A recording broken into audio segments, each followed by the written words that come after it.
Welcome back, Deep Threat Sports Network fans. We've been talking about this for a while now, and the time has come. We are launching our inaugural episode of Foul 'em Hard, and this is going to be our college basketball podcast. I'm so stoked for this. Love me some college basketball. Probably my favorite sport right there with college football, and I couldn't think of a better person to have do this with me than Garrett. We've been talking about Garrett coming on for a while, and the time has come. Congratulations to Garrett, by the way. Just got married, had a honeymoon. And crazy to do that right between college football and college basketball season. I know that probably wasn't his choice, hey, but sometimes you got to do what you got to do. But real quick, Garrett, hey, man, welcome in. I'm so stoked for this with you, man. Couldn't think of somebody better to do this with me. Real quick, man, tell us why you love college basketball so much and what brings you on here with Deep Threat Sports Network to do this. Yeah, Colin, I appreciate it. Thanks for having me on. Man, college sports, I'm one of the firm believers that college sports are superior to professional sports in so many different ways. The uncertainty of outcome is probably the main thing. You notice this with college basketball a little bit more than football, I would say. You never see, Youngstown State go into Alabama and beat them in football. In college basketball, you see that, I wouldn't say regularly, but often in the beginning of the season, and especially in March. And it's just the uncertainty of outcome that just has drawn me to love this sport. And man, I can't wait to talk about it, Colin. We have so many interesting takes. I'm happy it's finally here. Yeah, man, we've been waiting on this, and it is here. You're exactly right. We just had Feast Week in college basketball, and all you college basketball fans out there, hell, you guys had to have enjoyed that. Even if you don't like college basketball, you've had to enjoy that. But I totally agree, man. That's why I'm a college sports guy too, over professionals.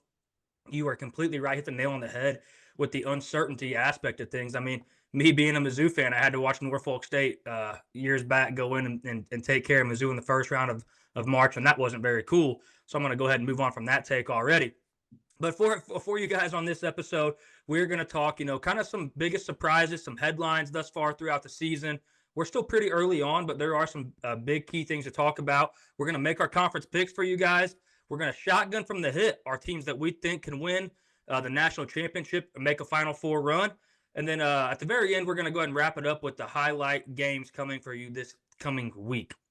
So first, real quick here, on our headlines topics right now, the ACC, I don't want to say it's wide open, but it looks pretty wide open right now, Garrett. I mean, you see teams like Clemson, Florida State, and Pitt. They're at the top three in the ACC right now, and you don't see the Duke and the UNC like expected. Obviously, though, with that being said, Duke and UNC have had some tough opponents thus far, and I think that might be kind of what's slowing them down so far. So, I mean, I don't know how you feel about that, but what are you seeing with the ACC right now, Garrett? Yeah, I think this is probably a down year for the ACC in terms of college basketball. Years back, not even that many years back, the ACC was the powerhouse of college basketball. They always seem to have the deepest conference. This year, I don't see it that way. Right now you have those teams up at the top, Clemson, Florida State, etc. Their schedule was based around getting wins early in the season. Nothing wrong with that whatsoever. For these lesser teams, it's kind of important. Get some wins in the win column, kind of build your team up before conference play starts, get some confidence flowing. And it's a good strategy for the Dukes, the Carolinas. Bulk that non-conference schedule up. Get these young guys acclimated to playing physical basketball so you can make a deep ACC and a deep tournament run. You won't see those teams up at the top the whole season. Once we get into conference play, you'll start seeing that shape up the way it's supposed to look like.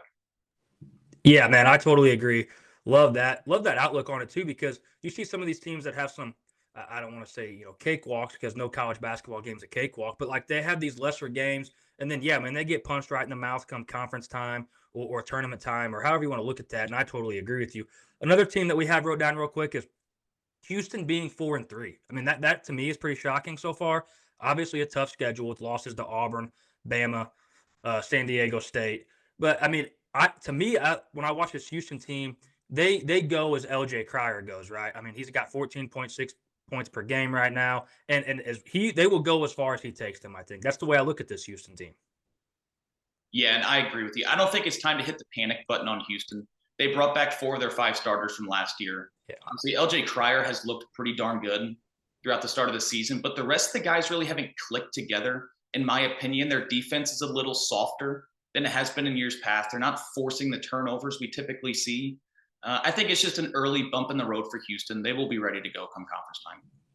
Absolutely. The only thing to that, though, that I want to add that you kind of touched on there is what it does blow my mind that they are off to a slower start, having 4 of the 5 starters back. I mean, that almost to me sounds like a recipe for instant success. But I'm with you. I'm not panicking by any means. I think they'll be there towards the end, and I think they are definitely built to make a run. And their coach is fantastic. So I still believe in Houston, no doubt. Another team I want to talk about while we're here, Kansas, 7-0 start. What an incredible start for them with big wins against North Carolina, Duke, Michigan State. I mean, this team is clicking from the jump, and they look to be maybe the team to beat in all of college basketball right now.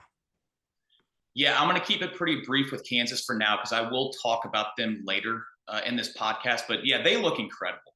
This is probably one of the deeper rosters Bill Self has had as far as being able to run 8, 9 guys out there. Typically, Kansas usually runs in the 7 range. This is one of the deeper Kansas teams that I've seen in a long time, and they're going to be a threat at home. It's the fact if they can win on the road, win these neutral site games, that's when Kansas becomes a problem. But I will touch on them further. But man, they look good. Absolutely, absolutely. We're just kind of keeping it brief here, like Garrett said. We're just running through the headlines, trying to catch up since we're a few weeks in and just launching. So we just want to touch on some of the things we've seen so far. Baylor Bears. This is a team, that you've seen so far this season rally from 17 down, come back and win a game in overtime against a talented St. John's basketball team, and it looked like Baylor had no chance in that basketball game early on, and they really rallied and made a comeback. And then you have a game where they come out against Tennessee and just lay an egg and just never have it going.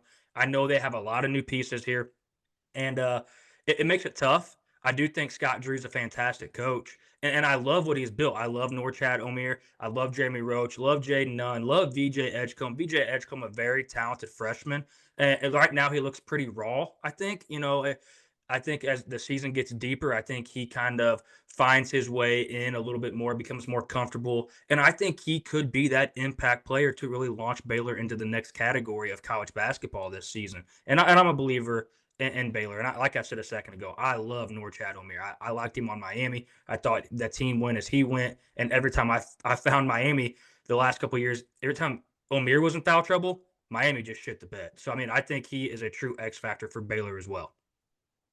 Yeah, you hit the nail on the head. Norchad Omier is a monster. Edgecombe is young. He'll get better as he goes. And Baylor, with Scott Drew at the helm, is always relevant. Scott Drew is one of the top coaches in college basketball. You know what? While we're talking about this real quick, and we said we weren't going to get too deep, but you know what I like about Scott Drew Garrett is when you watch a Baylor team when they were down 17 against St. John's, that is a coach that you never see get too high, get too low. He's just like, all right, I'm gonna call a timeout. I'm gonna try to get the guys rallied, let them know we're okay. Like I love watching Scott Drew coach young men in college basketball. I think he is arguably one of the best in the business, and that to your point, Baylor is always in contention because of him. Marquette, Garrett, hot start, man. 8-0 start for them. Talk about another coach, Shaka Smart. That guy is the real deal. Always got the long sleeves on, no matter what the temperature is in the arena. Love that.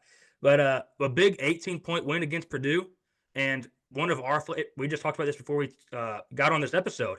Cam Jones, one of our favorite players in college basketball to watch, 19.6 points per game. This guy is a true bucket getter. This guy is a monster, Garrett. And I think Marquette has a very, very high ceiling and a very, very high floor as well. Yeah, Cam Jones is a monster. And it's funny to me. It seems like every single year, Shaka Smart always seems to find himself on the hot seat. I don't know how that works. Always does. If he can't find some success with this Marquette team, he's in trouble. Yeah, I'm with you, man. It doesn't. It's not that it doesn't make sense because they do always have very good rosters, right? And they kind of come up short. And I feel like for me, all the conversations I've had around Marquette in previous years is when the moment is big, it's almost like he does kind of shit the bed or overthink it and they kind of collapse. So, almost not to bring in college football here, but almost like a Ryan Day at Ohio State in college football. Like when the moment is, they are fantastic until they have to win. And when they have to win, they usually end up on the wrong side of the stick there. So I totally agree with you on that. Speaking of coaches, let's focus on UConn for a minute. I I think Dan Hurley, as an X's and O's college basketball coach, is one of the best in the business.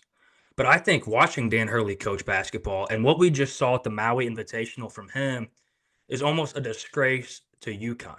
And it's hard to say that after the national championship runs he's been on, how he's rallied basketball teams. But man, that was horrible from him, horrible actions from him. I did not like seeing that for any moment. They lost all 3 games, lost to Memphis, Colorado, and Dayton. In my opinion, Garrett, those are all 3 bad losses for this UConn team. I do think Memphis is a good basketball team, don't get me wrong. But like for UConn in that moment, those are all bad losses. And my only worry for them is outside of Alex Caravan, I don't think they have much. I mean, McNeely can hoist up threes, but they're living on a prayer with that. So I don't think UConn has much going for them right now, and I can't stand the antics from Dan Hurley right now. Yeah, I agree with everything you said, and I'll touch on UConn a little bit more as we go on here. But and Dan Hurley, as a fan of college basketball, as a fan of a diehard fan of an Indiana Hoosier team, when they lose, as a fan, of course, it's always the refs' fault. Always. That's just the way I'm going to roll. That's how Dan Hurley is in every interview. If they lose, officials' fault every time. It's hard to watch. Man, he was flopping around on the ground in Maui. Tough watch. We'll talk about Dan Hurley more. Yeah, it's so bad. I just can't stand it. But yeah, we'll get back to that. Oregon, man, what a rocking start for Oregon. 8-0, big wins over Texas A&M, South Dakota State, and Alabama. I want to say that Nate Biddle, I think that's how you pronounce his last name. I think to me right now looks like arguably one of the best big men in the country right now. He's averaging almost a double double, and I think he's like a half rebound shy of a double double right now, and can really give this Oregon team a shot at maybe winning that conference. I mean, I know that sounds crazy, and I didn't think that coming into the season at all. But man, they're playing very good basketball right now. Yeah, they found a two-man game with Nate Biddle and TJ Bamba that's very difficult to defend. Biddle hasn't shot the ball extraordinarily well from three. I know he can. But man, once they get that pick and pop going on you and that pick and roll every now and then, you're in a world of hurt if you don't figure out how to stop it. Without a doubt. So for me too, I look at the Big Ten as a whole, and it's very competitive, lots of depth. A lot of teams that are playing, I think, above expectations for sure right now. One for me, I look at, and we talked about this before the episode got going. I look at Wisconsin, 8-0, and and you said it before we went live here. I am sick to my stomach, Garrett. I look at John Tanji, transferred in to Wisconsin from Mizzou, lighting it up with 22.9 points per game. I just and I'm not going to spend much time on Mizzou tonight because their basketball program is right now. I mean, they're off to a decent start, but how did this guy not fit in the rotations there at the University of Missouri? Because he clearly is a bucket getter and he clearly knows how to score the bucket. So I mean, this is wild to me, and I know you're a big Wisconsin guy right now, and I don't blame you at all. For me, I just got to go. I got to turn my cheek because of the John Tanji situation. Yeah, in baseball they call them five-tool athletes. John Tanji is a five-tool athlete. In college, they call it a three-level scorer. He can score at the rim, he can score from the mid-range, and he can light it up from three. I don't know how Mizzou missed on him. I don't know how you let a guy like that slip under the radar, but you know what happens, and now he's finally getting to showcase what he can do. Yep, good for him, man. Good for him. Very talented. Purdue, another talented team in the Big Ten again, and they just don't go away. They find ways. I don't. There wasn't ever a moment for me that when Zach Edey, I call him Shaq Edey, whenever he left Purdue, there was no moment for me where I was like, okay, yeah, Purdue's done. No, I actually had conversations with some buddies of mine that I was like, I think this might make Purdue better. I think they might get better, as crazy as that sounds, without him because they have so many guys that can score the ball on that team. And I think it maybe opens them up more. So I'm anxious to see how they go down the stretch. They do have some big wins so far against Bama and Ole Miss, but they did get absolutely mopped by Marquette. So, I'm anxious, like I said, to really see what comes of them down the stretch. Yeah, I agree. Matt Painter probably wasn't happy to see Zach Edey go to the pros, but what it did is it made these guards grow up a little bit quicker. They were forced to find a way to put the ball in the bottom of the hoop instead of dumping it down to Zach Edey. Purdue's an interesting team. I'll kind of touch on them a little bit later, but they have some growing up to do after that ass whooping against Marquette. But they will be atop the Big Ten. Yeah, without a doubt. Now, turning our page to the SEC. And Garrett, correct me if I'm wrong or tell me your take on this. I think the SEC is the deepest conference in the country. You look at them top to bottom right now. You can find a team towards the bottom of the SEC where you're like, well, man, that maybe not make a push, but I mean they're going to go win some games, and nobody really wants to play that team, on a Wednesday night in the middle of the week whenever they're kind of reeling as a team. Like the SEC is very, very deep. I mean, you have Auburn, Florida, Kentucky, Oklahoma, Tennessee, all starting 7-0 or better. That's incredible. That's absolutely incredible. And you go all the way down to the bottom of the SEC, and besides South Carolina, I think the worst team has like 2 losses, and I think it's like 5-2, and absolutely incredible.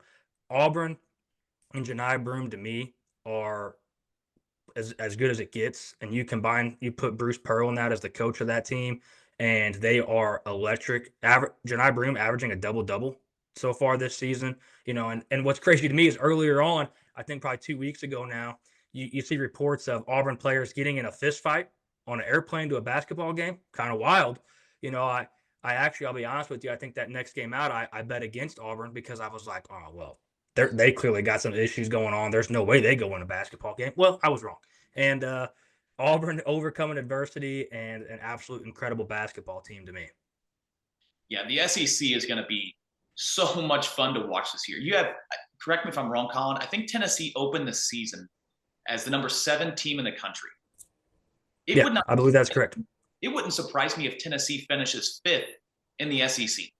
That is how Yeah, deep this conference is. And they yeah, have man. what has made the SEC so exciting to me, and I credit Nate Oates, the Alabama coach, for this. Nate Oates was one of the first, at least to my memory, that kind of adopted the NBA style of play. We're going to run and gun and shoot 35 threes a game. Yeah. The SEC has turned into a track meet. All these teams are just running and gunning. Man, it's fun to watch. I can't wait to watch more SEC basketball. Hey, man, you absolutely smoked that right there. I totally agree with you. And I'm prepared to go right here on episode 1 of our college basketball podcast and say that I think Nate Oates is the best college basketball coach in the country. Like I am prepared to say that. Talked about some coaches earlier that I think very highly of, but Nate Oates to me is the best coach in college basketball. I'm ready to say it, and I'm throwing that hot take out there already. Episode 1, but another team that really I find interesting to watch and I really enjoy watching is Florida. Florida's very deep. They got 4 guys averaging double digits, and Walter Clayton to me, you need a bucket. Find Walter Clayton. He's going to go get you a bucket, and that to me is what makes Florida a real contender, especially in the SEC. Yeah, their balance is interesting to me. Typically, when you have a team with balance like this, it's hard to find a guy when you need a bucket to get a bucket. Walter Clayton is the guy to get a bucket for Florida. I think they're going to be not at the very top, but in that top 5 range in the SEC. Without a doubt. And kind of the last thing we have on our headlines here, and then we're going to get into some tournament talk so far. Kentucky. We can't go without talking about Kentucky without having Cal Perry and having Mark Pope come in as the head coach this year. And they have 6 guys averaging double-digit points a night. That is insane to me, especially with so much turnover of a basketball program and starting a whole new chapter of the Kentucky Wildcats basketball, tenure. That I didn't think they'd be bad, don't get me wrong, but I did not see a start like this. I saw a decent start. I'm not even going to lie to you, Colin. Mark Pope at BYU did not have near the talent he's bringing into Kentucky. And he was a damn good coach. His play style was interesting, a lot like Nate Oates at Alabama. This team, the BYU team that he coached loved to shoot the three. They gave Kansas Mhm. their money in Allen Fieldhouse. If you can do that, you can coach. I don't Yeah, think this Kentucky team is going to end up winning the SEC. I just don't think they're deep enough. Don't think they're big enough. But man, Mark Pope is going to bring Kentucky to a really good spot. And I think Kentucky fans have a lot to be excited about. absolutely, man. What they should be very ecstatic about the start they have right now with the new chapter. So that kind of wraps up our headlines so far. And like Garrett said, there's going to be some times where we dive deeper into some of these teams here. But first, let's talk about Feast Week. How fantastic was this? What an absolute banger of a week for college basketball, Garrett. I'm sure you were tuned in all week. What a And week of sports in general. yes, yes. I mean, if you're a sports fan and you shouldn't have left the couch all week. And I tried my best to put up a fight with the wife and kids to not leave my couch for sure. So let's talk about the Maui Invitational. With the Maui Invitational, you had a showcase of really good basketball teams. We had teams like Auburn, who ended up winning the Maui Invitational. Teams like Memphis, who you see go be the runner-up at the Maui Invitational. Iowa State, North Carolina, Memphis, UConn, Michigan State. I mean, this was like a mini March Madness to me. This tournament is always so damn fun. A lot of things to get to with this. But real quick, let's give credit where it's due. We had Auburn win it with the wins against Iowa State, North Carolina, Memphis, and Memphis be the runner-up with wins against UConn and Michigan State. Garrett, dissect and break down this Maui Invitational for us. Yeah, it was wild. It was wild from day one, from game one. You know, we saw UConn get matched up early against I wouldn't say a young Memphis team, but definitely a team that has been overlooked, apparently. It looked like Dan Hurley was just straight up outcoached in that game, and the kids were outplayed. One big alarming factor that I saw early from UConn in this tournament, because I want to touch on them because they went 0-3. This is not the same UConn Dan Hurley team that we have seen in the last 2 years. Collin, you touched on it earlier. They have Caravan to get them a bucket when they need to. They have, Liam McNeely, the five-star freshman, was committed to Indiana, so I'm very familiar with him.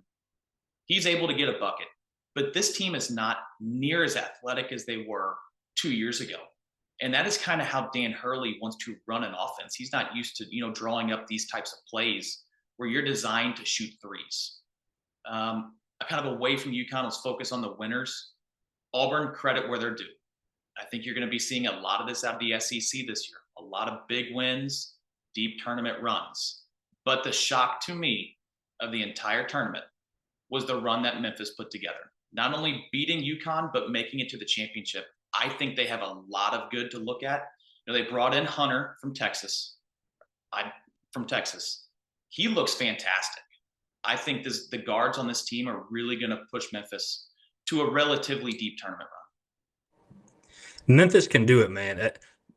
Memphis is I watched them play Mizzou earlier in the season, and Mizzou, gave them a game. It was a respectable basketball game, and I'm drawing a blank on their coach's name right now, Penny Hardaway.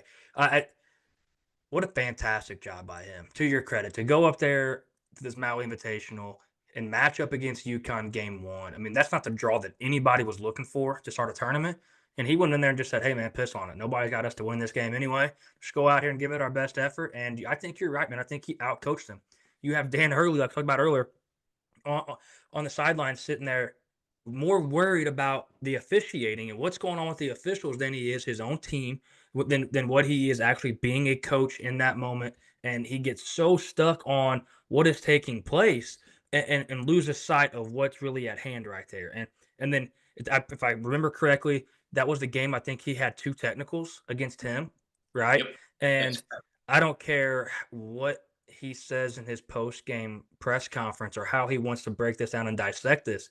Dude, you cost your team that game. Like I don't care how you want to break that down. Whenever you go allow Memphis to shoot free throws, make them get the ball back, just dumb. Just dumb. You are a better coach than that. You have national championship under your belt. Be smarter. That's horrible. Now, to highlight some good from this tournament, you talk about Memphis. I wasn't going to talk about them if you didn't, but Auburn. I touched on them a little bit earlier. Dude, Auburn is good. They are good, good. Like as long as Janai Broome is on the court, Auburn can win any basketball game for the rest of the season. That's plain and simple to me. Yeah, I agree. They are so balanced. When you have a center down there that can not only score down low, but can step out and shoot a jump shot, how do you defend a team who can stretch the floor like that in college with the athletic guards that they put out there? It's to your point, it's extremely hard whenever you can stretch the floor like that. I totally agree with you. When that is at stake for opposing teams, it really opens up the whole entire court to go win a basketball game. And you saw them take care of business all across the board. Was there any other teams that kind of surprised you throughout this? I mean, I don't want to say UNC didn't look great. They didn't look bad. I think they're still trying to find their way a little bit, and this was a star-studded tournament. So I mean, credit to them for even playing good basketball somewhat. But I was a little shocked by them. I guess I thought maybe they could make a push to win it as well going into it. I'll be honest. Yeah, UNC is one of those teams, in my opinion. I don't really know how to word this appropriately, but they don't excite me on paper a whole Yeah. lot. And on the court, their style of play doesn't excite me. You got RJ Davis really leading the charge for them. And he's a lot like Caleb Love was at UNC. He's going to make some ridiculous shots. I mean, just unbelievably ridiculous shots. But man, he's going to take about 5 or 10 really, really bad shots throughout the course of the game that's going to cost you. And you can't have that out of your point guard. The game that really surprised me, Michigan State is always a really, really good basketball team late in the season. They always seem to relatively underperform in the Big Ten, and I'll kind of touch on why I think that is later when we talk about the Big Ten. But getting an early win for Michigan State against UNC is a really big deal for Michigan State. Absolutely. I'm glad you talked to that because I agree with you. You see Michigan State, it seems like, to your point, in conference play, just never really seal the deal and scare everybody when they do make the tournament, and nobody wants to play them because they're a team that can win on any night. But with North Carolina as well, I agree with you on the RJ Davis take. He you do, like, I find myself when I watch him, I put my hands on my head, like, at least 3 times a game, like, "Dude, what are you doing?" And I think without having his right-hand man and Baycott down low, I think they are a little lost early this season without him right now, I'll be honest. Now, we see Seth Trimble and Elliot Cadeau take a step forward, and good for them, and they should. I mean, those they're relying on those guys to do that. And maybe by the end of the season, they're kinda gelling all the way and play a little bit better as a team as a whole. But, anxious to see how they turn out the rest of the way. Moving on to the Battle for Atlantis. It's another really good tournament. And I'll be completely honest with you, Garrett. I didn't see Oklahoma winning it, and I didn't see Louisville being the runner-up. I uh, I saw a team like Arizona and a team like Indiana probably playing for the championship of that tournament, and they weren't there. I think Arizona, if I'm Arizona fans, I'm panicking full blown. I'll be honest with you. And I hate to do this to you. If I'm Indiana, I'm panicking. Like, this is not what we expected or not the start that these two teams wanted at all. No, and you're looking at the number one Indiana fan in the state of Missouri right here. And it is time to panic. I'm not full blown panicked at this point. Indiana brought in three brand new faces to this program. Omar Ballo down low. Rice is running our point guard, and then Carlisle at the two. It's going to take some time for those guys to gel. What worries me the most against Louisville, who, don't get me wrong, they pressured the ball as you would expect, like a typical college basketball team pressures the ball. Indiana was averaging a turnover every minute and 40 seconds. That is unbelievable. They couldn't do a thing right. And I tell you what, No. they don't have a lot of time to figure it out because right around the corner, Big Ten play starts, where you are expected to finish second. And I am here to tell you they are not finishing anywhere close to second. There's a lot of growing that needs to be done. Mike Woodson is I hate it. I hate that I'm saying this because of what he has meant to Indiana, not only as a player, but as a coach. His time is really running out. Big, Thin ice, Garrett. I'm going to be honest with you. Thin ice, man. oh yeah, very thin ice. And it's going to be hard for Indiana to fire him with what he has done for that program as a player. Biggest surprise to me of the tournament, though, we've kind of already touched on Louisville with what they did to Indiana. But man, how fun is their play style to watch? They have just straight up adopted this run and gun style. And Chucky Hepburn and the rest of the boys are long threes. And if they make them, you may as well just turn the TV off because you're not even going to keep it a close game. And to your point, they are not afraid to throw it up either. I mean, like you just said, they have no problem throwing the ball up and making it rain. So credit to them, man. What a big turnaround, right? I mean, this was all bad the last few years, and congratulations to them for what they've accomplished. Now, before I talk a little bit about this Oklahoma team and how they won it, and I didn't see that coming at all, I want to talk about Arizona a little bit. You touched on Omar Bala being at Indiana. Obviously, Arizona loses him, and that was a big loss for them.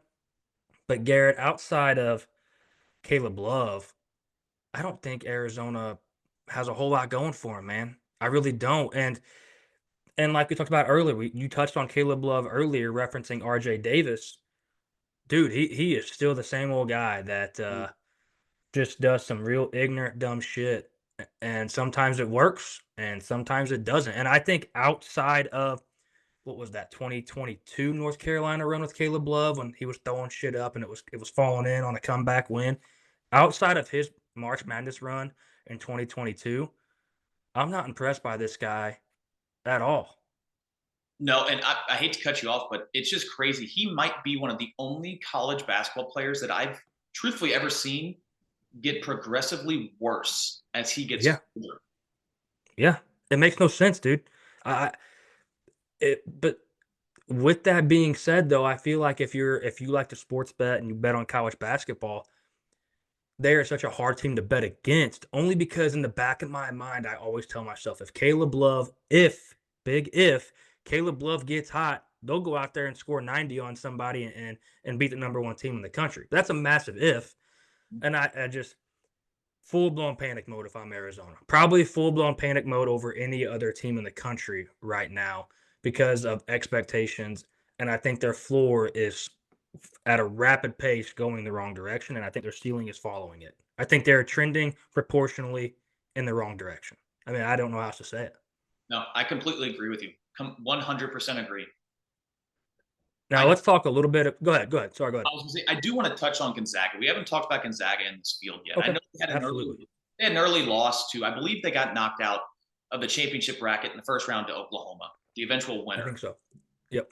Man, did they look good their next two games. Andrew Nemhard averaged 14 assists in those two games. That is unheard of in college basketball.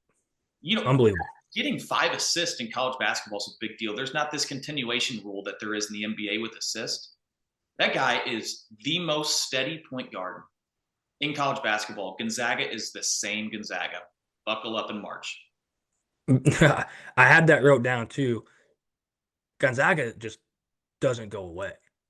They find ways, they find guys to generate plays, and like you said, Nimhard, he can get you a bucket and he can create a bucket the whole entire basketball game. So, like you said, in March, I'm a firm believer that guards in March win you basketball games in the tournament, and he is a guy that can single handedly carry Gonzaga on a deep run.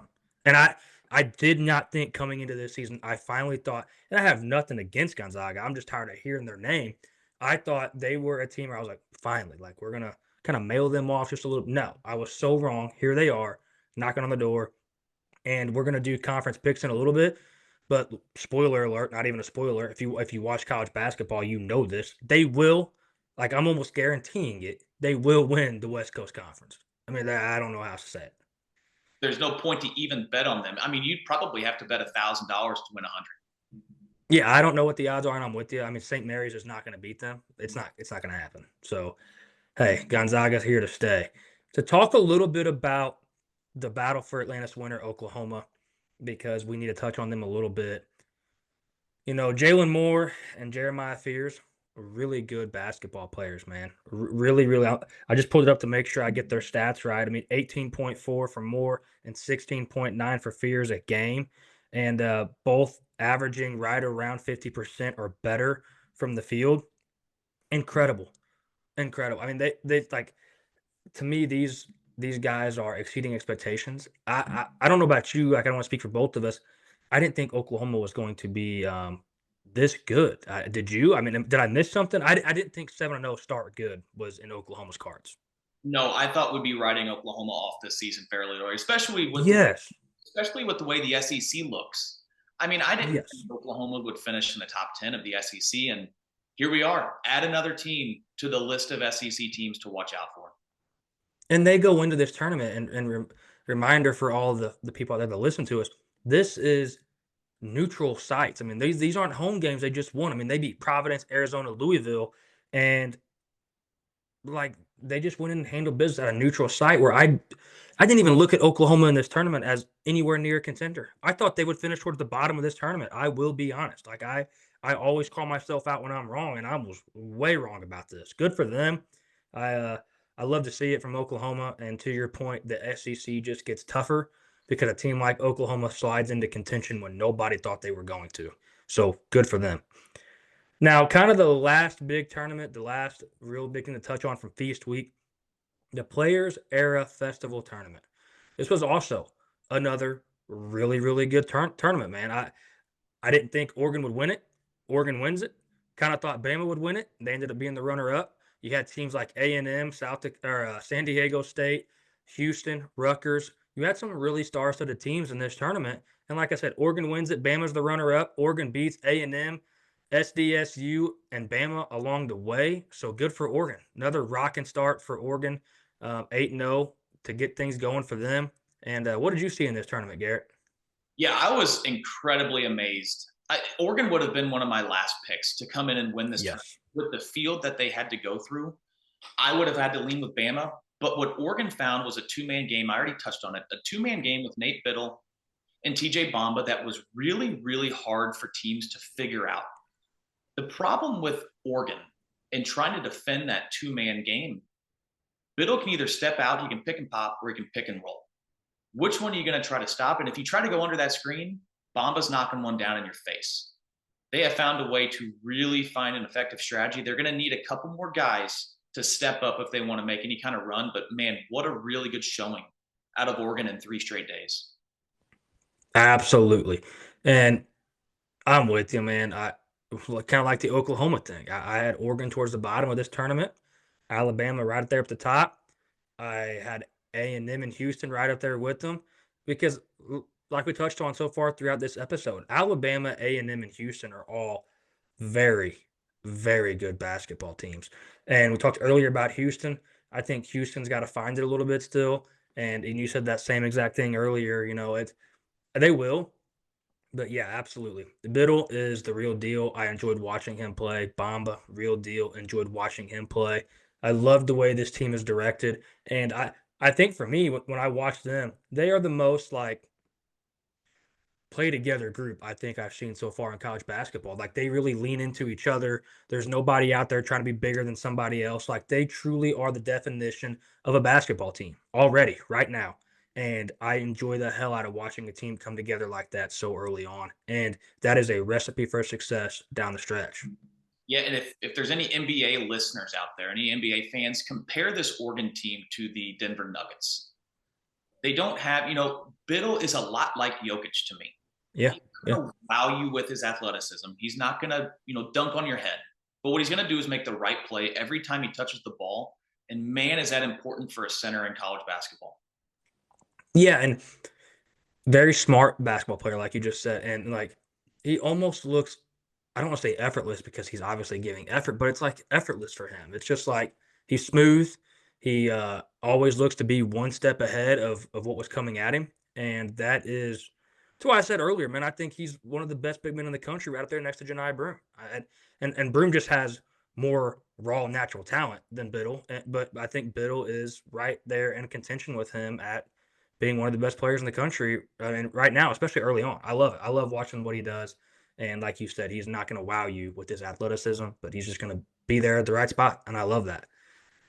So, Garrett, if you don't really have anything else to talk about from Feast Week and the tournaments, we can move right on into our predictions. If you have anything to add real quick, let me know and stop me. But other than that, let's move on to our predictions here. And we're going to talk a little bit first about who we have for our picks on the Wooden Award and kind of the watch list right now. Last we looked, Cooper Flag was the front runner on the odds board at plus 300. I think these have all changed. Obviously, they are subject to change. This is just where we've looked at it last. Cooper Flag, Cam Jones, Hunter Dickinson, R.J. Davis, Janai Broome, Mark Sears, and Ryan Kalkbrenner were kind of towards the top of this list. So, Garrett, I'm going to kick it over to you real quick and tell me who is your favorite to win it and kind of touch on some guys that you want to touch on, and then I'll kind of take it from there. Yeah, this Wooden Award over the last 4, 5, 6 years has almost semi turned into a center award. It seems like a center wins this award more times than not. Typically, they average better numbers in college with rebounding numbers. I think if you look at that board, Cooper Flag obviously is the favorite to win. I don't think Cooper Flag's going to put up the numbers to end up winning this award. I think Duke as a whole is more balanced. I don't think Cooper Flag's going to have to take the whole workload from Duke, which will probably hinder his ability to win this award. If I had to take a guy right now going away from a center, it's Cam Jones from Marquette. This is one of the more raw, athletic guards I've ever watched in college basketball. He reminds me a lot of Cade Cunningham when I watch him in basketball. Cade Cunningham at Oklahoma State could do everything. Everything. Cam Jones is right there with him on a much better team. If Marquette can continue to win, that will help Cam Jones's case. It typically goes to a team that's, higher ranked. And I think Cam Jones is going to end up running away with it. A dark horse, Ryan Kalkbrenner for Creighton is a guy to look out for. He's going to be right up there with Janai Broom with his numbers as far as points per game, rebounds. He's a monster down low. His problem is his point guard may be out. Stephen Ashworth is going to be out for probably, I'd say, a month with a sprained ankle. That's going to hurt Ryan Kalkbrenner. He is a very much post it, get the ball entry into the post, turn around, jump hook. That will hurt him a bit. But Cam Jones is the guy that I'm going to take with him. I love the Cam Jones pick for sure. You match it up with Shaka. Shaka's going to let the team definitely run through him, so he's going to get his looks, his touches. And what was their guard's name last year, Garrett? I'm drawing a blank. Ended up getting hurt towards the end of the season, and they ran the team through him. His name was on this list a little bit last year, and he was nowhere near as talented as Cam Jones. Why can't I think of his name right now? Anyway, yes, with the Cam Jones pick, I love that. He was second on my list. To touch on Ryan Kalkbrenner a little bit, I think the talent's there, but you touched on missing the guard for a little bit. Like watching them without him trying to get Kalkbrenner the ball was almost painful. Like they dribble right into traffic, throw it up to him, and other teams just high load him all tournament long and ate his lunch. And that to me was very concerning. Hell, I think the one game, Garrett, I think he had single digit points. I haven't seen that from Kalkbrenner since he's been in college basketball, I don't think. So the talent is for sure there. They just got to find ways to get him the ball. Like other teams know that he is the only guy, it seems like right now, and they just high low him to death, and it kills him. And you can see the frustration all over him. Yeah, and what hurts Kalkbrenner, and I'll let you touch on Broom, but what hurts Kalkbrenner that really ends up helping Janai Broom is they don't have a guard. Creighton doesn't have a guard that can really blow past anybody to threaten this player down low to kind of open things up for Kalkbrenner. He's kind of down there, with a paint loaded up against him, which does not help. Yeah, so my pick, and you just touched on it, is 100% Janai Broom. I talked about it earlier. He's averaging a double-double right now. Can play the 4, can play the 5. And you kind of mentioned it earlier about how this is almost seems like a big man's award recently. And that's another reason why I lean into this Janai Broom pick. I think with Bruce Pearl as the coach, they funnel this team through him. I think there's guys around him that, to your point, that Kalkbrenner doesn't have, that Janai Broom does. I mean, Baker Mazzara, he can go get a bucket, and it really alleviates pressure off Janai Broom. And every time I look up at the TV, Janai Broom's grabbing a rebound. Every time I look up at the TV, the guy is getting a rebound. It doesn't matter. Like, it doesn't matter if somebody's taller than him, has better position than him. The guy just finds the ball in his hands off the boards. And I love that. And I'll be the first to tell you, I can't stand Auburn. I can't stand Auburn basketball, but this guy is the real damn deal. And to me, is the best player in college basketball as we sit. Another guy, if we're going to talk a little bit about this, is Mark Sears. Love watching Mark Sears play basketball. And I think he obviously is as talented as anybody and can go get it. And like you said, Cam Jones. I talked about him already. I love Cam Jones. Those were kind of the 3 guys that I had in mind. And I'm sure anybody out there listening right now is probably surprised that we did not touch on Hunter Dickinson.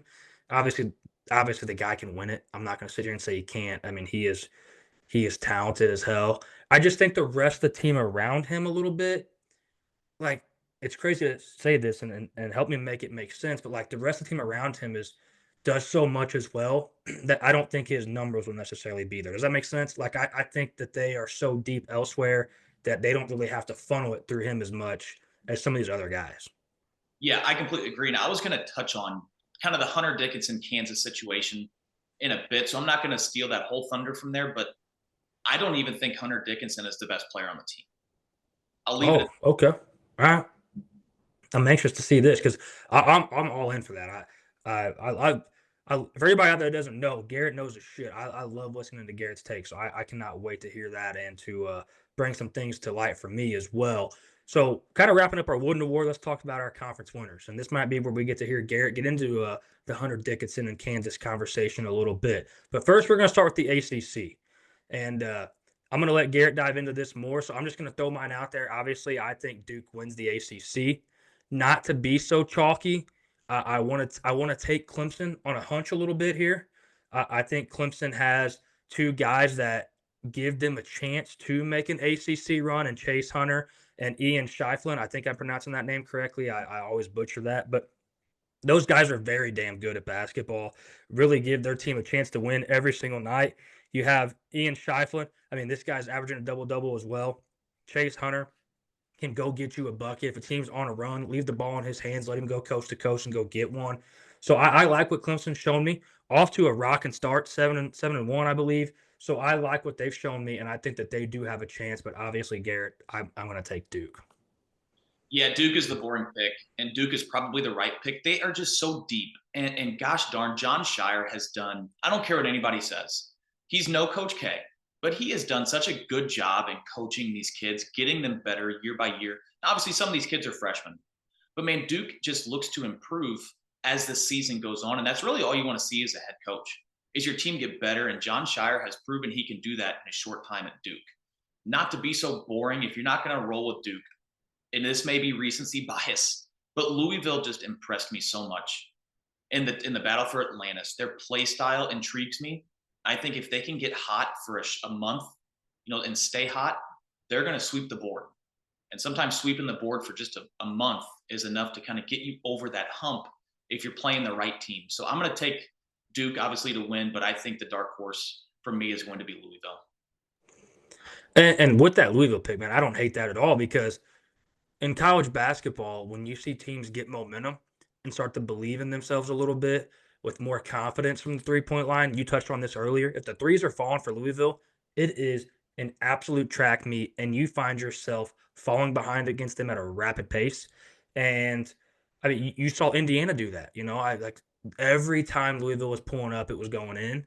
And if they find confidence in that stroke all season long, good luck to the rest of the teams they play. Love what they're doing this season. Love the start for them. Didn't see it coming, but I'm here for it. Yeah, Now, and go ahead. so Go ahead. one more thing. The thing that I really like, and I haven't really touched on why I like this kind of NBA play style that's adapting into college basketball a little bit more every single year. You're not relying on one guy to get hot from three. With this 5 and out play style, this run and gun, you might have a couple guys get hot at the same time. Mhm. What the hell do you do? Or in a case of what Louisville did to Indiana, you get 5 guys hot, you might Yeah. turn the damn TV off because it's over. Yeah. You know what's funny about that, Garrett, is not to cut you off. I legit turned it off. Like I legit turned it off. I forgot who it was from Louisville. Pulled up from way out. Total heat check shot. Nothing but net. Drains it. And I was like, turn it off. Go to the next game. This game is over. Yeah, it's a really interesting transition that we're seeing into college basketball, and I'm all here for it. I think it makes the game a lot more exciting to watch. Absolutely. Let's be honest, man. When we turn on a college basketball game, you and I just love the sport of college basketball. So I'll watch up. I forgot who it was, Tennessee and This whoever is they played. Tennessee and Virginia. Yeah, like I look, I love college basketball so much. I'll watch a 28-21 absolute slugfest, missing shots. I feel like I can maybe go score a bucket better than they can in that game. And I'm no basketball player, but like I'll even watch that game. But I'll be the first to tell you when I watch a track meet up and down the court, these guys are pulling up and it's 46-42 or whatever at the end of the. I love it. I love it at the end of the first half and love that style of play. So I'm glad you're touching on that. That's fantastic. To move on to the Big Ten, I'm gonna let you take the floor first this time, and go ahead and tell us your Big Ten pick. I mean, are you gonna lean into the Indiana? No, hell no. I hope Indiana finishes. I mean, I've seen enough from them. Obviously, don't hope that, but no, they don't have the talent to win the Big Ten. And I'm not going to take Purdue either. I'm going to go out on a limb. I'm going to take Wisconsin. What I have seen out of Wisconsin over the years, they are always solid defensively. They kind of like to slow the game down, which I'm not a huge fan of. Truthfully, I think you need to score to win in this day and age in college basketball. But if you think about the Wisconsin teams that have made noise in the past, it's Wisconsin teams that can score the ball. You know, you think about the Yeah. Frank teams. When they find a team that can score, they are so dangerous. They do not lose at home. They just simply don't. It's one of the more underrated home court advantages in college basketball. They have found a team again this year that can score with John Tanji and the rest of the crew. I love the way this team is coached. They don't make mistakes. They don't turn the ball over. They take really smart shots. And I think Wisconsin may be the team this year in the Big Ten that you have to look out for. Man, I totally agree. And I touched on it earlier. The John Tanji thing makes me sick, so I got to turn the cheek. But I would say I'd be shocked if you're wrong because the Big Ten is competitive. But like, do you feel the same way I do about the Big? I feel like the Big Ten is pretty wide open. Like I look at it as a whole, and I'm just like, man, like I don't really know because no team just absolutely blows me away. In all honesty, like no team I look at just rocks my socks. No, I think this is probably the more wide open you've seen the Big Ten and honest to God, maybe a decade. I mean, you always have the Yeah. 2 or 3, 4 teams up top that you have to watch out for. But hell, you can even make a case for Rutgers to run away with Yes. this year with the young talent that this team has. It's going to be an interesting conference. I have no idea which way it's going to go, but as of now, I have got to go Wisconsin. Isn't the Rutgers? This is the best recruiting class they've had in their history of college basketball for them, right? It is, and these guys are not your average freshmen. I mean, you see some No. just kind of bust these 5-star freshmen. These guys can get buckets. Yes. In big moments too, and yeah, you're right. I think if later in the season you see those freshmen that like they don't play like freshmen, like you just said, but like they still have some freshman tendencies. And as the season progresses, you kind of see those go away. And to your point, they get into conference play, they can bang with anybody. I am going to go chalky, and I'm the most non chalky guy I've ever met. Like sometimes my takes are a little too far because I try to not be so chalky. I'm going to go Purdue here. I touched on it earlier a little bit. I think Purdue, God, I know this sounds so crazy. I think Purdue is better without Edie. I touched on it earlier a little bit, and you kind of helped me out there and gave me some support on that. I don't think you have to see a team go out there and every time they dribble down the court, their first look is to find Edie down low. And I think Painter is one of the best coaches in college basketball. I want to see him have success. I think he does things the right way. And obviously, any college basketball coach in the country would have leaned into Zach Edey if they had him.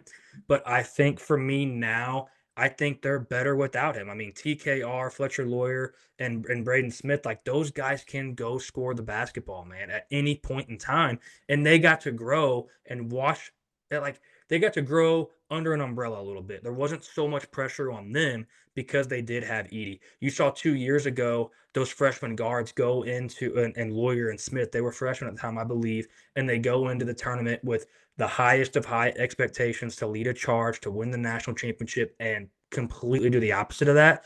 And I think they have experienced the lowest of lows and the highest of highs already in their short college basketball career that I think it allows them under pressure throughout the rest of this college basketball season to find themselves in this situation to win the Big Ten. And I really do think they can actually make a true deep push this season in March. And I may come back and regret all of those things.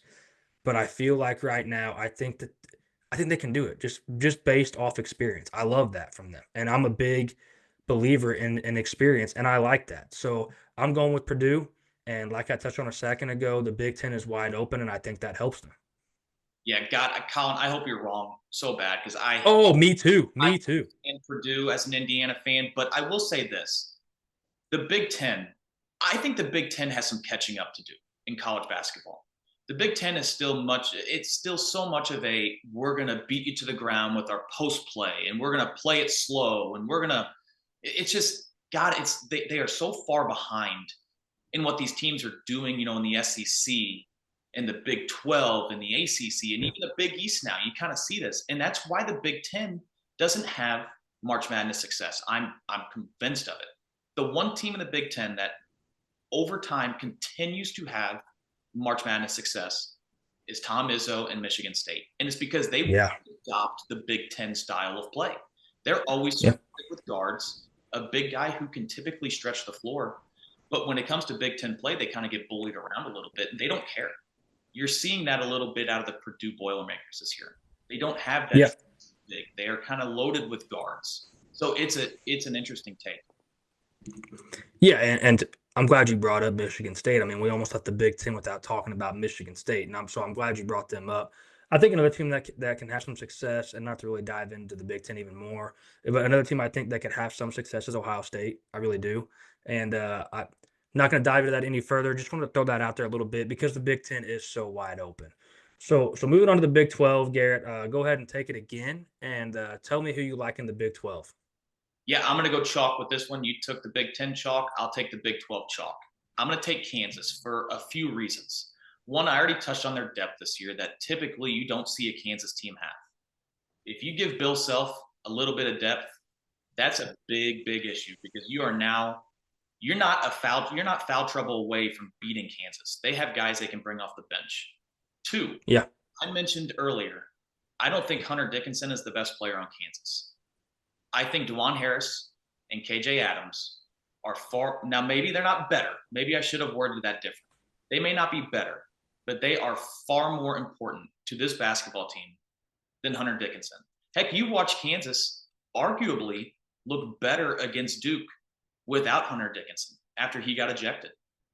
You take away Kansas's point guard, their rock, DeJuan Harris.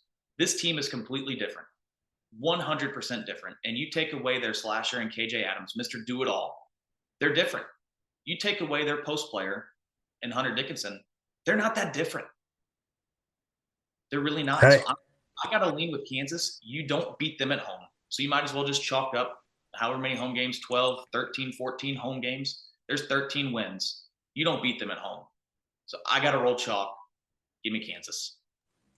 Hey, pun intended, rock chalk, baby. Yeah, I have nothing to disagree with you on that. Harris for me is like I don't love watching the guy play because I'm just not a fan. Obviously, I'm a Mizzou guy, so I hate everything about Kansas. But Jawan Harris has like so many like Rajon Rondo tendencies, like just generates guys open all game long. So he is spectacular for that. And you are spot on with KJ Adams. That dude truly is a Swiss Army knife for this team. So absolutely. Totally agree with you, Garrett. And to just be different, I I want to say I have two teams that come to mind that I think can beat Kansas down the stretch. Part of me wants to say Iowa State, but the only thing that scares me about Iowa State is I feel like they're a little small, and I think that could maybe get them in trouble deep into conference play when it comes to actually winning the Big 12. So I'm going to roll with the team I touched on earlier, and I'm going to roll with the Baylor Bears. And I love the Baylor Bears because obviously nowhere near as deep as Kansas in my opinion, and I think that would be right on every facet of that situation. But like their Big Four can match up against any Big Four in the country. Like when those guys start to click, and Nunn and Omir and Roach and VJ Edgecombe, when those guys truly start to click with Scott Drew and this team gets deep in the season, I think they are going to be as good as anyone in the country. I really, really do. And we talked about it earlier. I love Scott Drew. Now, to your Kansas pick for sure, you're not beating them at Kansas. You are 1000% correct with that. So that's what's going to make it tough for these other teams because Baylor is beatable at home, especially early right now. And I think their biggest X factor to win the Big 12, and I might have said this earlier, so maybe repeating myself, is VJ Edgecombe. A very talented freshman coming in. Talked about this earlier. Very raw. Like you see moments where like I'm like, dude, just get rid of the ball. Like you are trying to do way too much right now in this moment.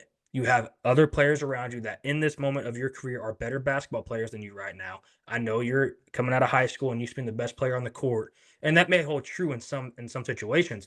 But like I forget who they were playing. I think it was Tennessee, and he's trying to do way too much. I'm like, dude, just get the ball to Jaden. Like, find none. Find none right now. He's hot. He's the only thing going for your team. Find him.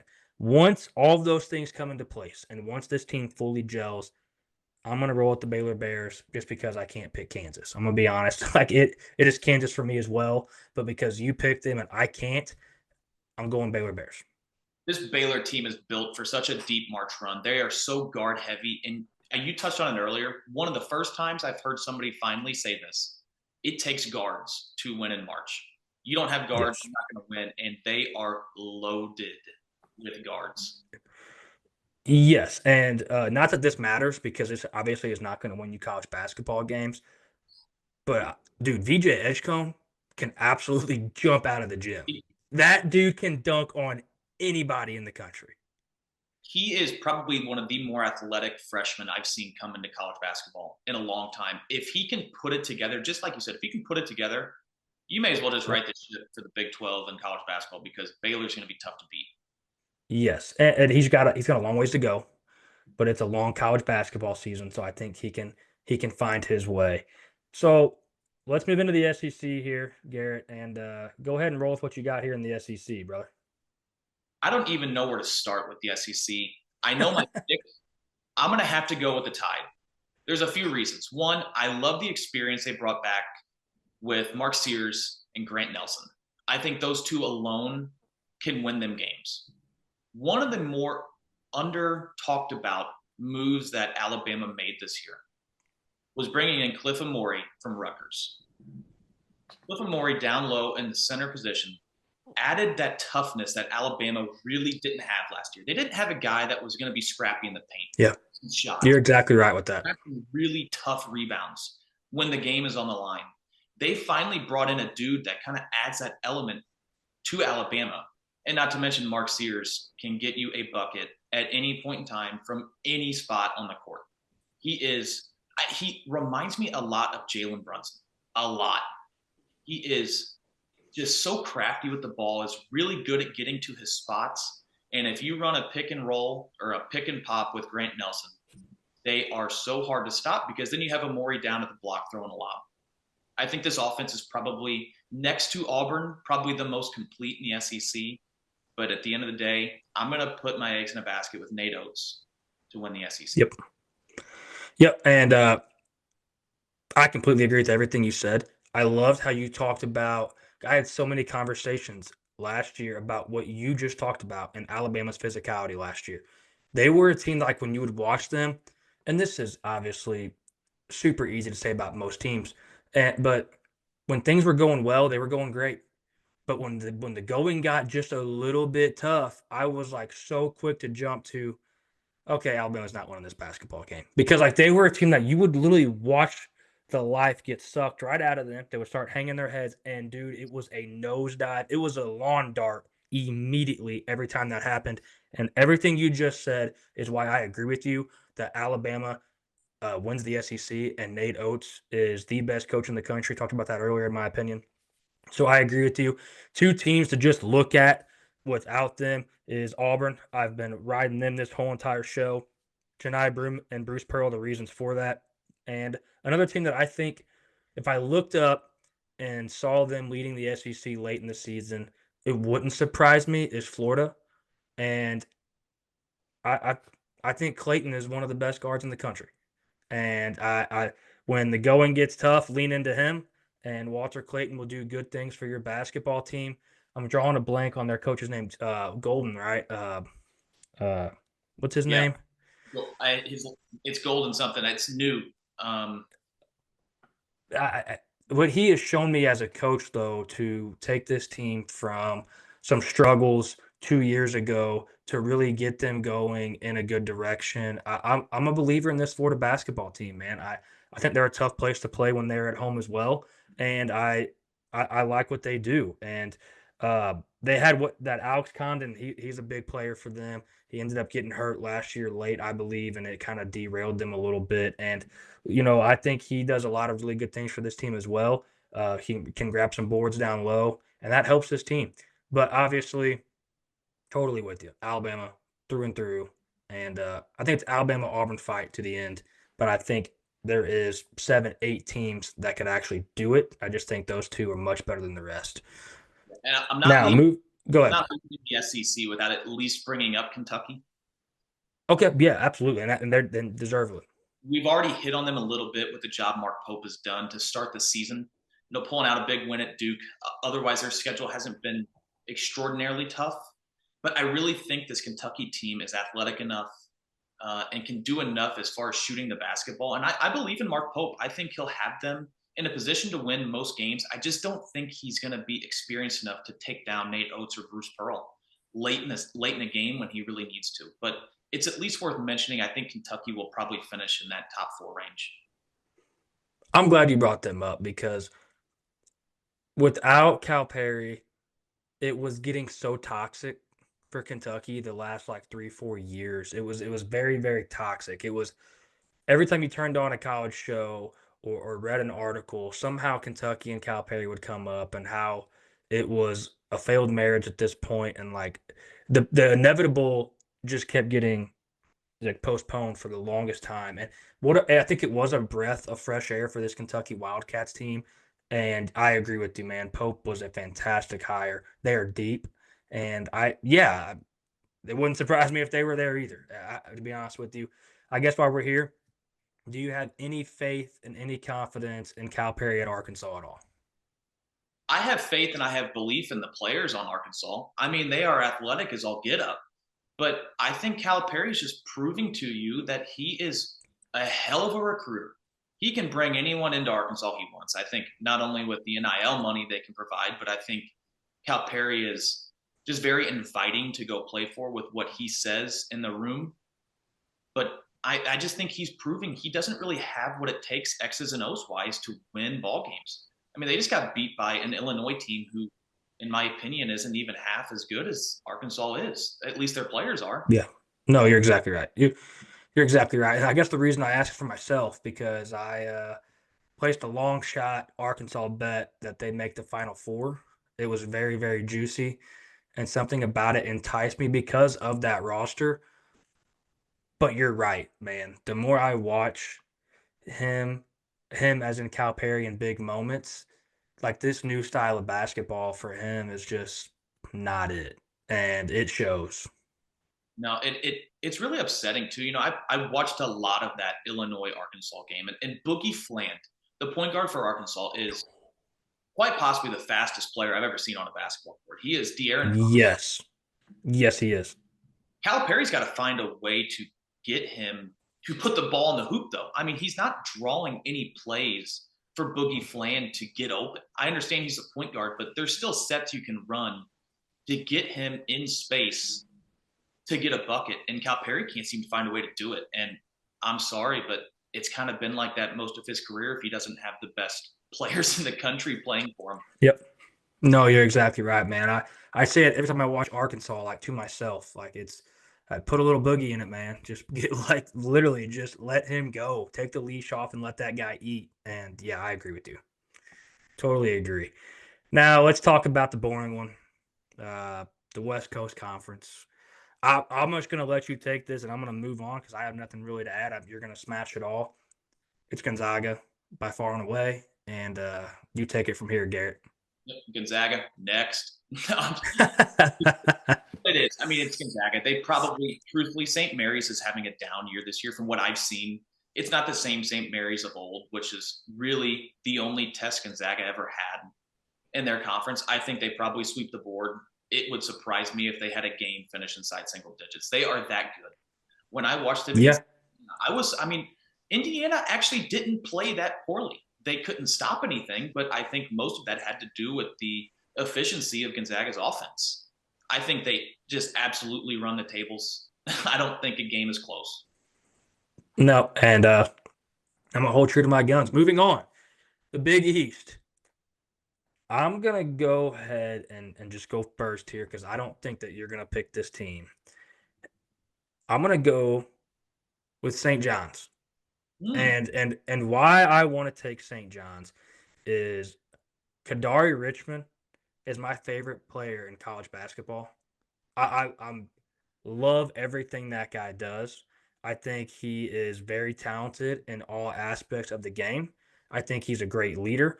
I am a huge Kadari Richmond fan, and the fact that you're telling me right now that he's probably the third best player on that team, behind R.J. Lewis and Edgefor, I think they got it, man. And for me, we talked about this earlier.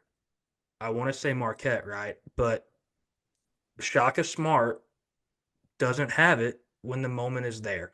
And I think that is maybe why I find myself picking St. John's. Like I love everything they do, and they played a basketball game against Baylor where they showed what they can do. And obviously they were shooting lights out from three, and that's not going to hold true. And it showed its ugly face in the second half of that game because they were shooting lights out in the first half.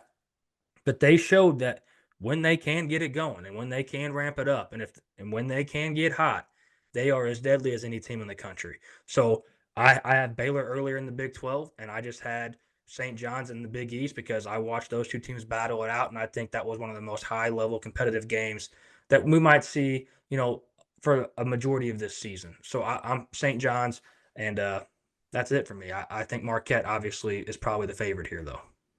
Yeah, I think that's an awesome take. I think St. John's has what it takes, but Marquette is so damn good. I mean, I don't even know if you're an opposing coach going against Marquette, what is the game plan to stop Cam Jones?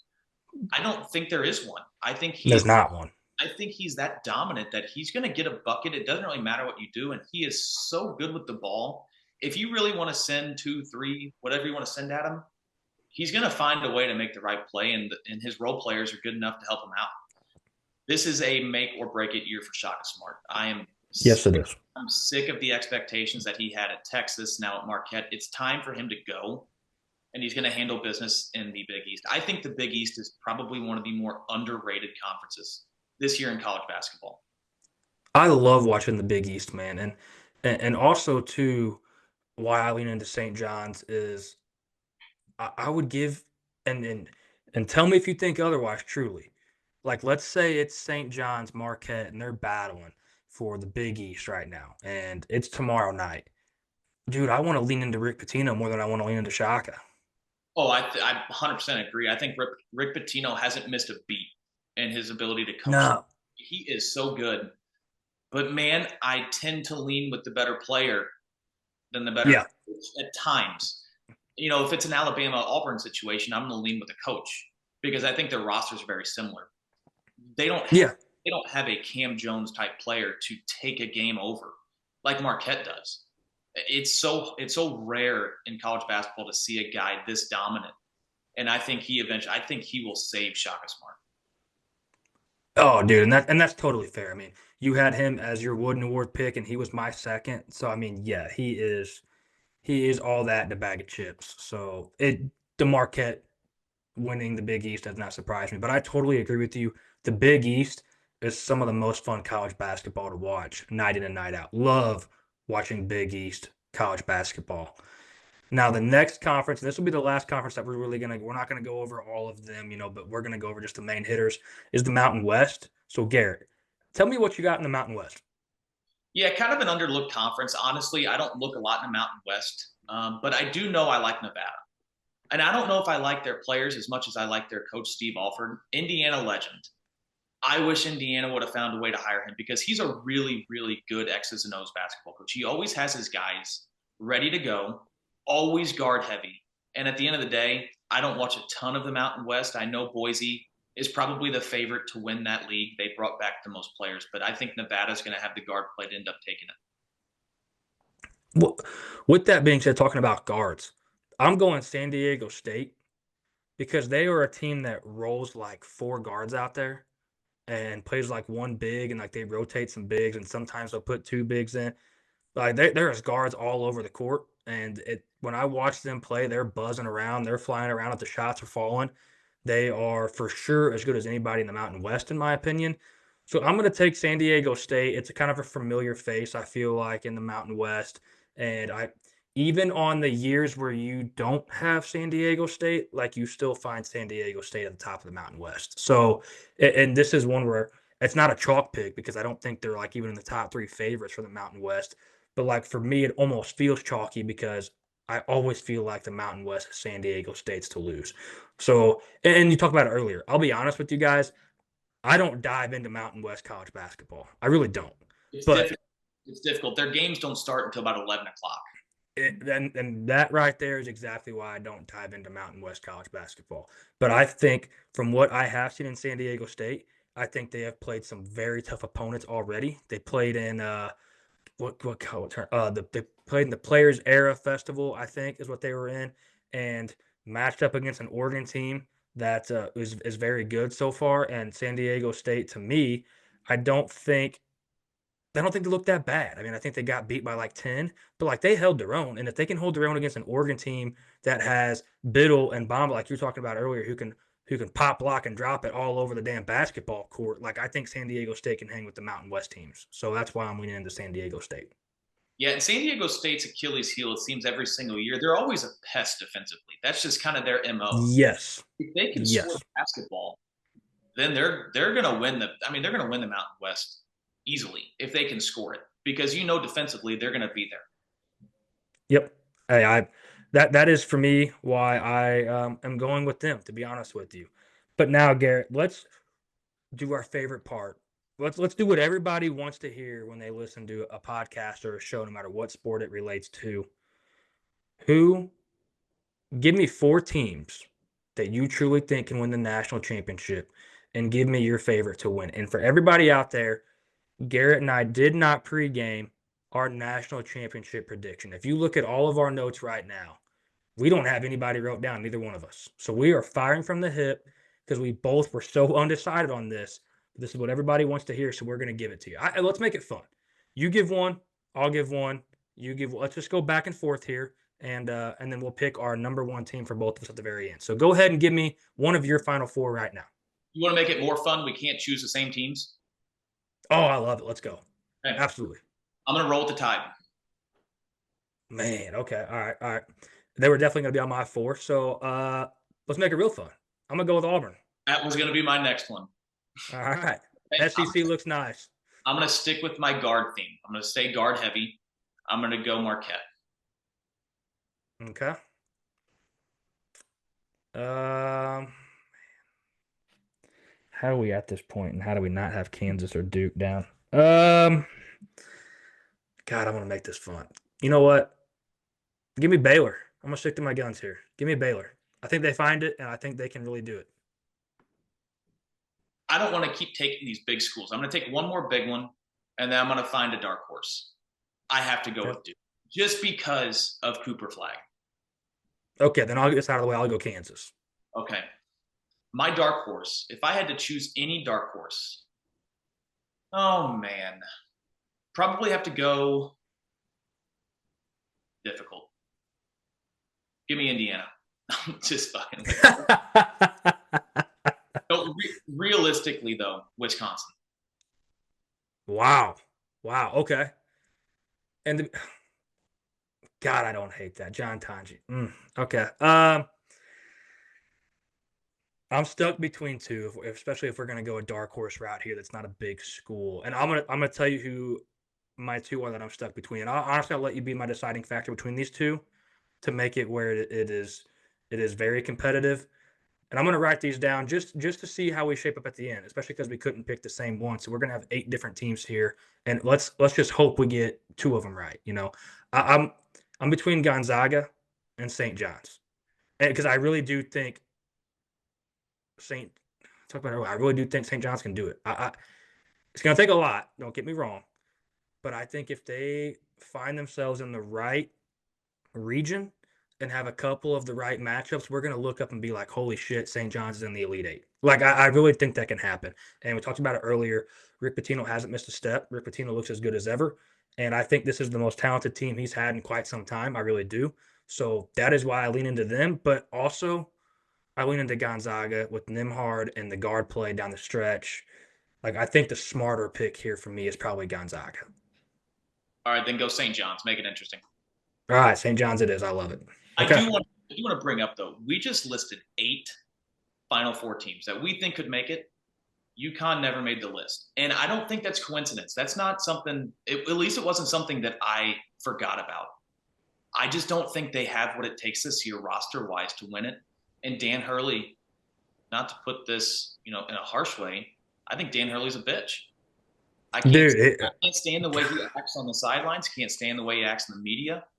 It's all fun and games when it's all fine and dandy when you're winning. They start losing, and you're starting to see what Dan Hurley looks like. Dude, the flopping on the court for me was like the most embarrassing shit I've ever seen in college basketball. Like, maybe ever. That was ridiculous, dude. You're a grown man leading young men. Set an example.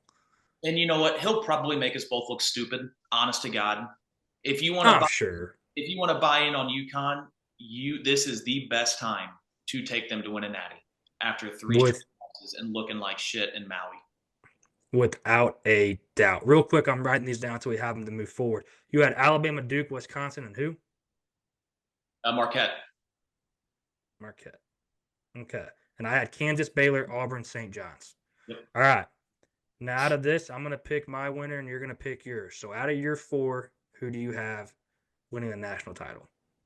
Collin, I love Alabama. I do. I Without a love doubt. everything about this team, from head coach to the bench. They are run by one of the best point guards in the country. They have a stretch four who is lights out with Grant Nelson. They finally have the toughness down low that they needed, desperately needed last year. And they have the best coach in college basketball running the helm. I think this is finally Alabama's year to make that deep, deep run in March. If it's not their Yeah. year, their window has passed for a while.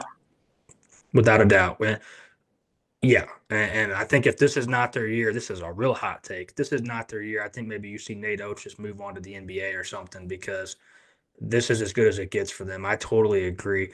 And I'm actually really stuck between all four of my teams. I'll be honest with Auburn, Baylor, St. John's, and Kansas. I'm going to say St. John's is obviously the least likely to win the national championship out of the four of them.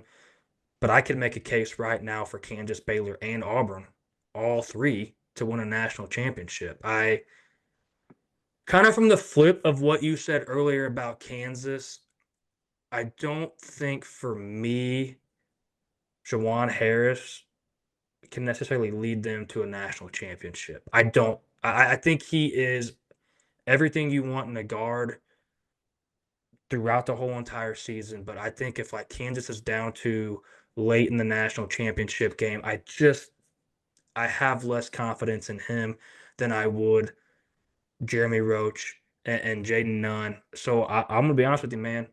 And maybe it's because my son is named Baylor. I spelled it differently because I couldn't spell it like the University of Baylor. That was my one rule to my wife. Spell it with an E and not an O because we're not Baylor Bears fans here. I'm gonna go Baylor. So I don't know something about them. I've been attached to them since the first tip of college basketball season in 2024. I'm gonna go Baylor. As crazy as that sounds. I love the pick. I really do. I really like it. You're going to need Edgecombe to develop a bit for Baylor to make Yes. that run. If Edgecombe can't take that next step over the next 2 months to be different than he is now, then I think they're going to run into some trouble. But if he can, Yes. Baylor's a problem. This pick you couldn't agree more. This pick is solely based on VJ Edgecombe progressing as the season goes on. Otherwise, like you just said, they're like around to 32 and out or Sweet 16 and out. So this is everything going in the like perfectly for Baylor. Because I talked about this early on in the episode. I love Norchad Omir. Dude, something about that guy, like when he is on the court and healthy, that is one problem for him is the guy cannot stay healthy. This guy is rolling ankles left and right. So if he can stay healthy and this team stays healthy, I am all in on the Baylor Bears.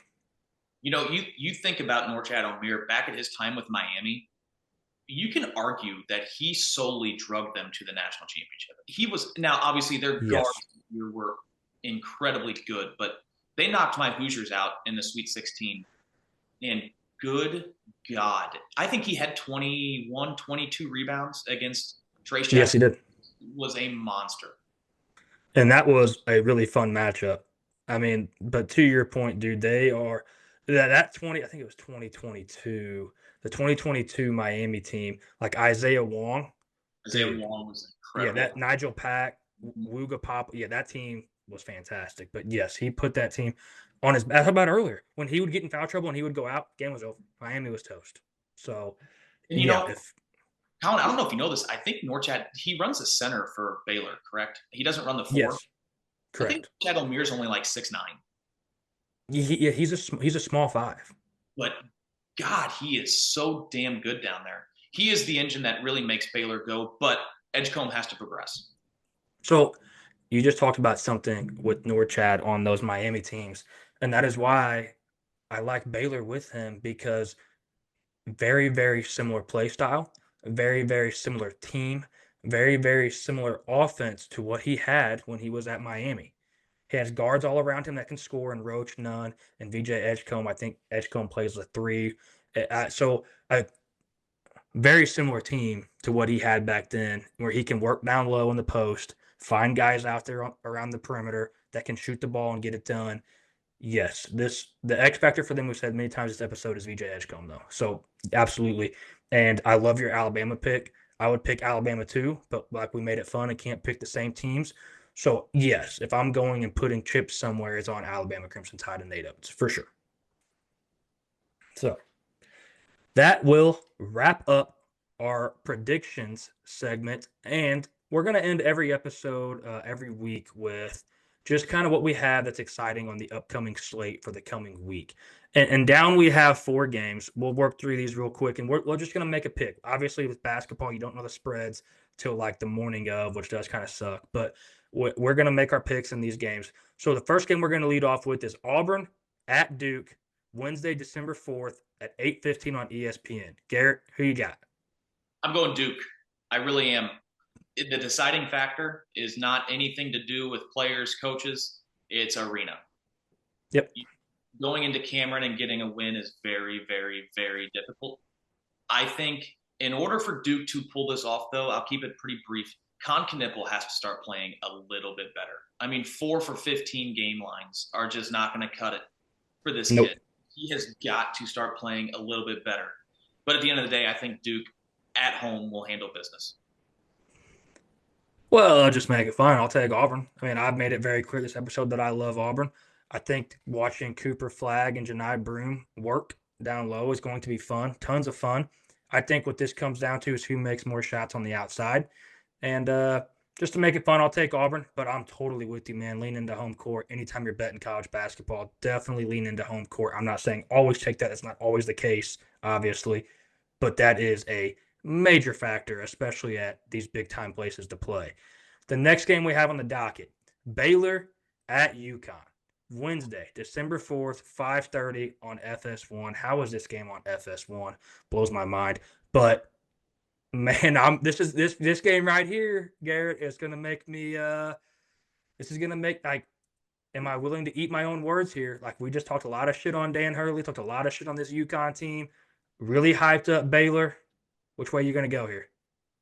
Man, I don't know. This is a tough one to me. I think if the roles were reversed, if UConn was going to Baylor, I think Baylor might blow them out. I'm not even joking. Mop the floor. Yep, I I'm not agree. even kidding. Just because I think this UConn team is in such a bad spot mentally right now, with it being in UConn's home stadium, it's gonna be a much closer game. But I got to roll with the Bears, and I think guard play and athleticism, mainly athleticism, is probably the deciding factor in this game. I think UConn will come out full of piss and vinegar. They have got to, based on what just happened in Maui. But I think Baylor's guards are just too much for these guys at UConn to handle, and I think that'll end up beating them. I'm going to not surprise anybody here. I'm rolling with Baylor as well. I think obviously UConn being at home, I think maybe Dan Hurley doesn't throw as big of a fit, maybe gets some calls to kind of go their way, but I think he gets outcoached in this basketball game again. I think UConn is 110% reeling. And I think going into this game, they probably feel more pressure than Baylor. Because let's be honest, I mean, Baylor does need to get some wins, and especially if I think they're going to do what I am predicting them to do in this podcast. But I think Baylor definitely out talents them. I don't think Caravan and McNeely are enough to get past a talented Baylor team. And if Baylor can, let me make this clear. The first 5 minutes are key in this basketball game. If Baylor can get some shots to drop early, right out of the gate, get themselves acclimated to the environment, feel comfortable, get VJ Edgecombe, the freshman, comfortable, I think Baylor can still win by double digits at UConn. I might sound crazy, and I really do. And I'm just going to throw this out there. It's time. VJ Edgecombe gets it going right here. This is where it all starts to clip for Baylor right here. So Baylor it is for me as well. They better have an answer early for Caravan. If they let him get going, this game's completely different.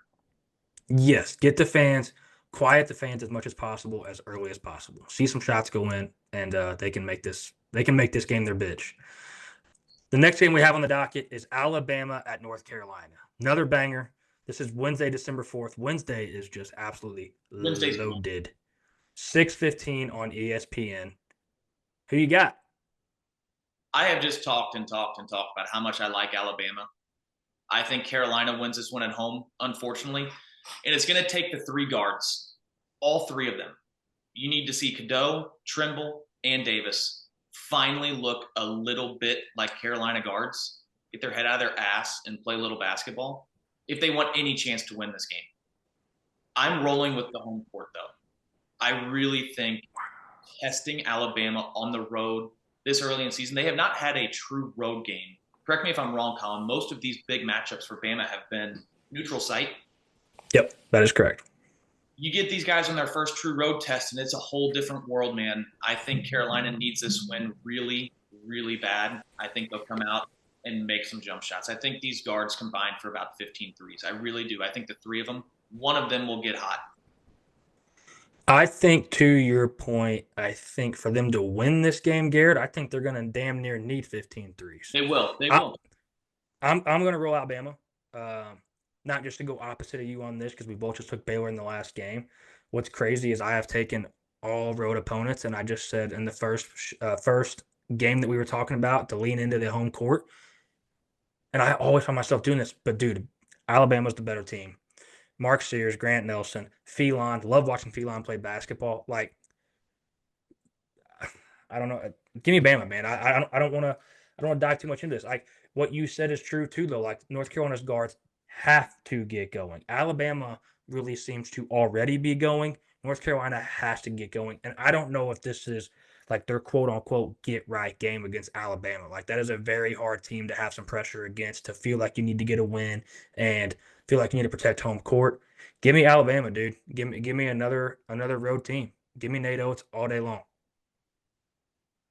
The next and last game that we are going to talk about for the coming week is number one Kansas at Creighton. Wednesday, yet again Wednesday. Make sure you're doing nothing on Wednesday night. Wednesday, December 4th, 7:30 on FS1. Kansas, Creighton. Garrett, give it to me. I'll be honest, if Ashworth was playing in this game, I'd go Creighton. I'm not joking. It doesn't sound like he's going to play for an extended period of time. From what I've read, from what I've heard, Kalkbrenner cannot beat Kansas by himself. Has no No. beat by himself.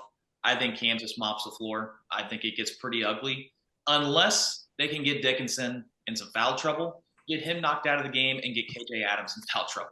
But they need a lot of help. This Creighton team's kind of in a bad spot right now. They're much better than I think they're going to show us. I hope it's competitive, but I still think Kansas pulls it off.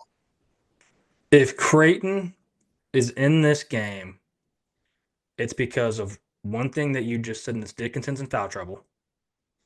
KJ Adams is cold. Pop Isaacs for Creighton is going absolutely ape shit, and I love Pop Isaacs, man. Like he's a guy for me that when Ashworth does come back, and you have Pop Isaacs, Ashworth, and Kalkbrenner, they can make some serious noise. Love me some Pop Isaacs. This is where I'm finally gonna take a home team. I'm gonna go Creighton. Wow. I think this is not Pop Isaac's first game against Kansas.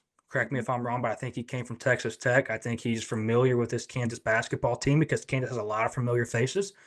And I think when it comes to one-on-one play down low, I think Kalkbrenner is the much better basketball player than Hunter Dickinson. I am not a Hunter Dickinson fan in any aspect of basketball. I will be honest as well. Every time I bet on a Creighton team, I lose it. I don't know if I've ever hit a Creighton basketball bet, whether it's for or against them. So anybody listening out there, I'm taking Creighton. Do not take them. Take Kansas. Kansas will win this basketball game, like Garrett said, big probably. But I'm going to lean into Creighton here. I'm going to lean into the home court one time on this docket, and hope Pop Isaacs has a big night. He's going to have a big night. You know, Colin, I'm not kidding you. I think before the under 16 media timeout in the Kansas Creighton game, either Kalkbrenner or Dickinson will have two fouls because it's just going to be post feed, post feed, post feed. Try to bang one of these two guys out of the game. Whoever picks up those two fouls, the game completely shifts. Yep. No, I think you're spot on because especially and I don't want to just say this because like of recency bias of what happens with Dickinson kicking and getting ejected, but like Dickinson is a very hard nosed, battle it hard, throw some elbows down low, and if the refs are letting it go, that gives Kansas way more of an advantage because I think he is much more aggressive than Kalkbrenner. I think Kalkbrenner is just big and talented and athletic and agile. So I think for Dickinson to outplay him, he has to get very physical. And if they're letting it go and letting the hard basketball be played, then yes, Kansas wins this game handily. If it's a pretty soft, maybe Creighton getting some home whistles here or there, and they got an eye on Dickinson after everything he just did, Creighton can win this. So well, Garrett, this was a fantastic episode. I'm going to be honest with you, man. This was a blast. I mean that. This was awesome. I think we covered the beginnings of college basketball incredibly, and I think we have so much more to talk about. The season is really just getting going. We're just not actually not even just. We're not even in conference play yet. Tons left on the table for us this season. So, Garrett, I'm going to kick it to you real quick and kind of give your wrap up, and I'll get us out of here, man. Yeah, Colin, man, this was an absolute blast. I cannot wait for the rest of the season to unfold. Make sure you do not have plans on Wednesday. I would buy a second TV. I would find something to do because these games are going to be awesome. And these games are so fun to watch at the beginning of the season. I love when these bigger opponents find time to put each other in the schedule because a loss on either end doesn't kill you. It really doesn't. The losses that hurt you are these lower, weaker competition losses that you never saw coming. So, man, just buckle up, enjoy the season. We're gonna have some fun with it. Absolutely, man. Could have said it better myself. And to your point with that, these big wins early on, man, they make your team better down the stretch. You're not going to gain much from playing a lesser opponent early on. Like you need to go out here, like if you can play Creighton or if you can play St. Bonaventure, put Creighton on the schedule and really see what your team's got. Battle them early, test them early, let them know what a real tournament game feels like, especially if they're young. So absolutely couldn't agree more. Like he said, Wednesday night have nothing going on. Make sure order some pizza. Just sit your ass on the couch with a Coke, cold drink, whatever your beverage is, and enjoy college basketball. We have a hell of a season ahead of us. And Garrett, wouldn't want to do this to anybody else. I'm glad you're here, man. Love having you on. Love hearing your takes.